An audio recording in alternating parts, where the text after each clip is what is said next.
കൊല്ലം പരവൂരിലെ മുതിർന്ന സ്വയം സേവകനായ മുണ്ടുംതലയ്ക്കൽ എൻ സോമരാജന് അന്ത്യാഞ്ജലി അർപ്പിച്ച നാട്. വാർദ്ധക്യ സഹജമായ അസുഖത്തെ തുടർന്ന് ചികിത്സയിലിരിക്കെ കഴിഞ്ഞ ദിവസമാണ് അന്തരിച്ചത്.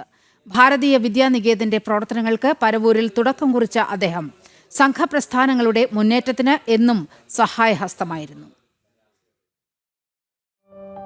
പ്രിയമുള്ളവരെ, അരനൂറ്റാണ്ടുകാലം പരവൂരിലെ സംഘപരിവാർ പ്രസ്ഥാനങ്ങളുടെ കാരണവരായിരുന്ന മുണ്ടന്തലയ്ക്കൽ സോമൻചേട്ടൻ ഇന്നലെ വൈകുന്നേരം നിര്യാതനായ വിവരം ദർശനസമേതം അറിയിക്കുന്നു.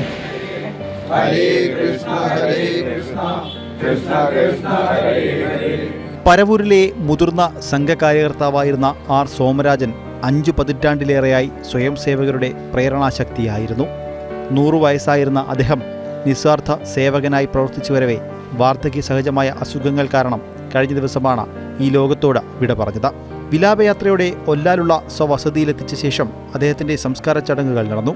സംഘത്തിൻ്റെ മുതിർന്ന കാര്യകർത്താക്കളും നാട്ടുകാരും അദ്ദേഹത്തിന് അന്ത്യാഞ്ജലി അർപ്പിക്കാനെത്തി. രാഷ്ട്രീയ സ്വയംസേവക സംഘം ശാഖാ മുഖ്യ ശിക്ഷക്, ശാഖാ കാര്യവാഹ് എന്നീ ചുമതലകളിൽ പ്രവർത്തിച്ച അദ്ദേഹം വിശ്വ ഹിന്ദു പരിഷത്ത് ഖണ്ഡ് പ്രമുഖായി പ്രവർത്തിച്ചു. ഭാരതീയ വിദ്യാനികേതന്റെ പ്രവർത്തനത്തിന് തുടക്കം കുറിക്കാൻ അദ്ദേഹത്തിൻ്റെ സ്വന്തം സ്ഥലത്ത് തന്നെ വിദ്യാലയം ആരംഭിച്ചു. അദ്ദേഹം രക്ഷാധികാരിയായിരുന്ന വിദ്യാനികേതന്റെ പരവൂരിലെ വ്യാസ വിദ്യാമന്ദിർ നാടിന് അഭിമാനമായി ഉയർന്നു നിൽക്കുകയാണ്. സേവാഭാരതിയുടെ പ്രവർത്തനങ്ങൾക്കായി അദ്ദേഹം സ്വന്തം സ്ഥലം വിട്ടു നൽകി. ആ സ്ഥലത്ത് ഇന്ന് സേവാ കേന്ദ്രത്തിനായുള്ള നിർമ്മാണ പ്രവർത്തനങ്ങൾ തുടർന്നു വരികയാണ്. കുടുംബത്തിലെ ഏക മകനായ അദ്ദേഹം സംഘവുമായി ഏറെ അടുത്തു നിന്നു. തൻ്റെ ബാക്കിയുള്ള സ്വത്തുവകകളും സമാജ സേവനത്തിനായി അദ്ദേഹം സംഘത്തിന് സമർപ്പിച്ചു. അടിയന്തരാവസ്ഥ കാലഘട്ടത്തിന് ശേഷം വ്യവസായി കൂടിയായിരുന്ന അദ്ദേഹം പരവൂരിലെ സംഘപ്രസ്ഥാനങ്ങൾക്ക് വലിയൊരു കരുത്തായിരുന്നു. സത്യസായി സമിതി രക്ഷാധികാരിയായും അദ്ദേഹം പ്രവർത്തിച്ചിട്ടുണ്ട്. ജനം, കൊല്ലം.